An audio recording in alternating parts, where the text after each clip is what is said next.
Hey, welcome back to the channel, y'all. Welcome back to the channel. I am Lady Nika here with last night's episode of Growing Up Hip Hop ATL. This is season 2, episode 1. Money ain't a thing, child. Now, before I begin the review, y'all know I always got church announcements at the beginning. I have still not seen the have and have nots. I ain't gonna be able to do the review because it didn't got to be too many days. And to be honest, after it get past 3 days, I really don't want to do it no more.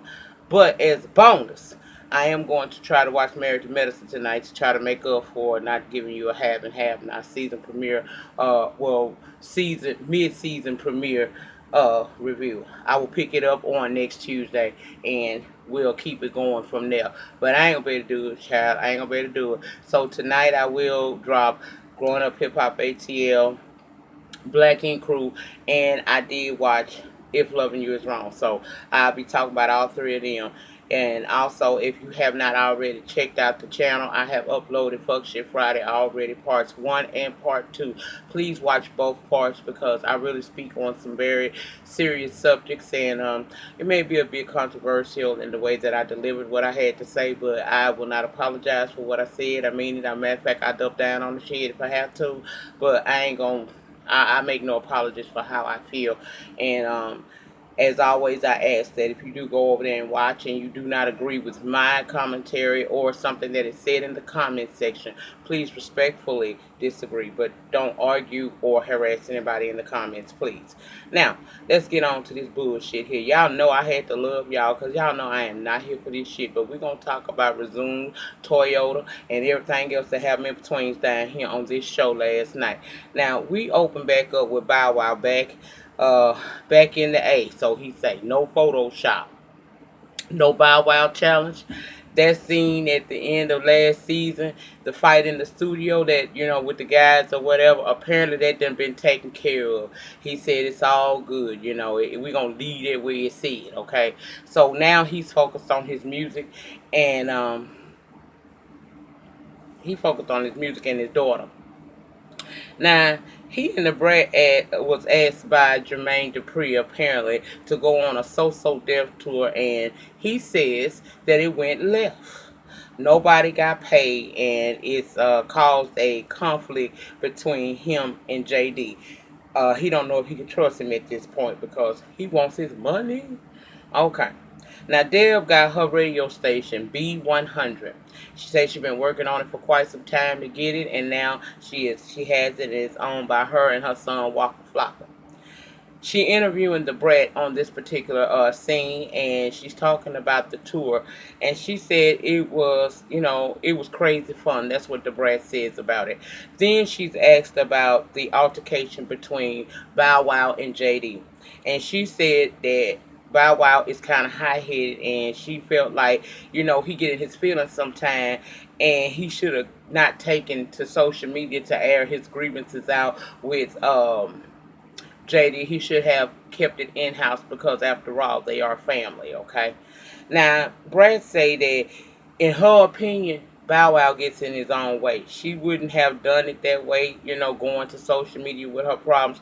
His family should have been kept in-house. And Deb can identify with how things are construed once it gets into the media.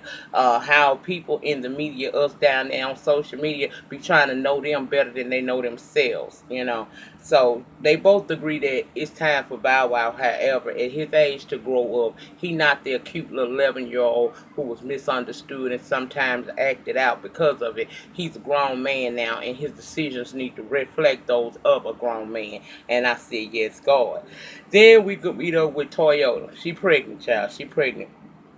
And she had to let us know, not with Wayne, baby, but she's in a relationship, one that is very loving, and she know that eventually everybody gonna be in her business. For right now, she don't want to reveal who her man is, the father of her child. She want to keep it special and keep it just between them. Then Toya begins to talk with her daughter, Resume, and they bring up the beef with Brandon and between Brandon and Reginae. And she said it need to end. She said it's time she and Brandon sit down and talk. Reginae don't want to do it, but she don't want to upset Toya because she's pregnant. So she's saying she gonna concede and do it.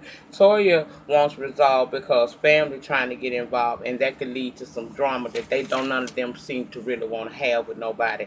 So they gonna have a sit down with Deb, and it's gonna be Deb, Toya, Reginae, and Brandon. Reginae says she trying to be positive, y'all. See, she in school now, and she's a more mature form of herself, so she gonna try to be a little bit more positive. In the same breath, the girl basically said that she feel like it's gonna be a fucking failure in the beginning. So how you trying to reach peace or reach a resolution with this boy when A, you started the shit, and B, if you say you want to go there to try to make peace with him for real, like you told your mama, then girl, why is you already coming in with a negative? But you bringing negativity into it in the first place. In order for this to work, both of y'all gonna have to let your negativity go and get together as adults and have a conversation. Even though Reginae started all of this shit. But okay. So next scene takes us to Shania, Zonique, Ayana, and Reginae meeting up for a girls' night out. And Ayana, not sure how things gonna go in this meeting, this little girls' night out, because see, she ain't seen Reginae since all that shit went down in her party, and she don't know how things gonna be. But she coming in here with a positive head, hoping that everything is good. Remember, Brandon is Ayana's cousin too. So okay, so that's another reason why. Now Ayana tell us that she's still with her girlfriend, the one that they had the big fight at the end of last season and supposedly broke up. Well, they decided that they want to go on try to get the hell on back together. So she gonna roll with her and they gonna work through their problems like adults. So she say. Shania got a voice and a storyline this season. Her storyline gonna be, I've been dating this boy for over a year and I ain't told my daddy nothing about it and he don't know.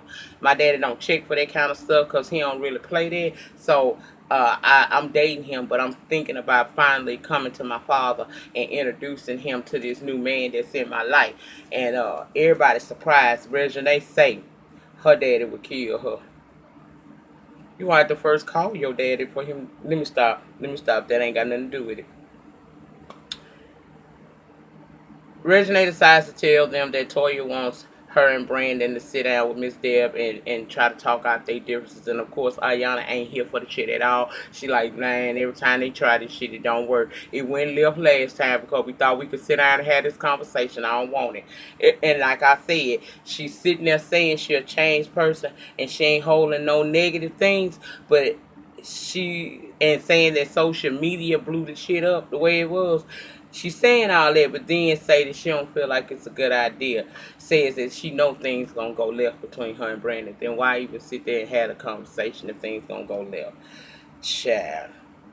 Next scene takes us to Brandon working with Johnny Blaze. He's giving her a vocal lesson, and we learned that he has had his he had his bouts with his mama last season, and he moved out, but he has since been moved back in for a while.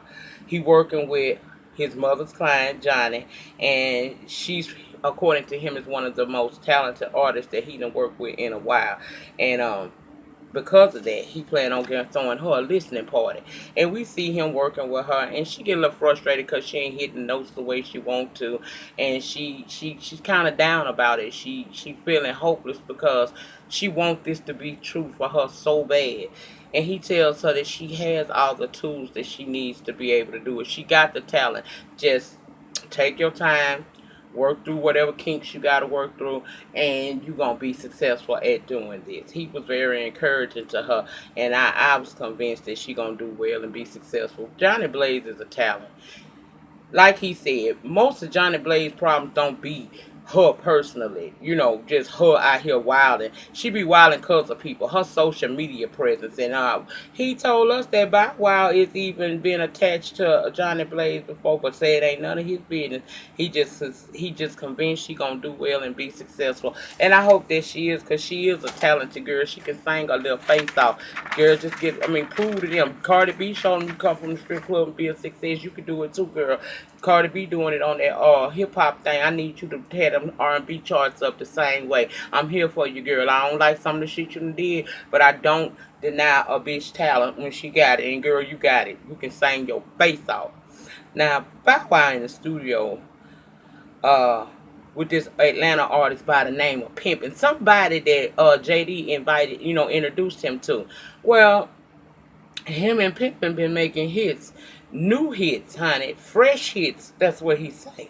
He said he no longer has distraction because he's single now. See, he wanted things to work out with his baby mama, but things weren't able to work out. So now he out here, he's single. Now he is thotting and bopping. He thotting and bopping. Don't get it twisted. He thotting and bopping, but he respect the ladies. How you put thought and respect in the same damn sentence? I don't know, but okay, that's what he did. Now, Pippin say it's time that Bow and JD sit down and have that talk. Bow say he don't trust him right now, and he gonna let him stay over there working with Ursha, and he gonna stay over here in this studio doing what it is that he needs to do. He tells Pimpin, look, I don't give a damn what kind of Jedi mind trick that JD might come to you with trying to hear some of our new shit. I don't want him privy to anything that we got going on right now. I don't want him to hear shit. And he makes this man promise to uphold that promise, not to let JD get in his mind and convince him to let him hear any of his music. I said, child. Then we see a scene where Toya done called Deb and wanted to meet up, hopefully to work things out. Deb don't know how this shit gonna go because last time it didn't go so well. Toya concerned because it's all on the blogs and about Reginae and Brandon. She wants to act now before somebody get hurt. Deb say she respects Reginae and wanting to stand up for Zanique because all of this started because Reginae was allegedly standing up for Zanique.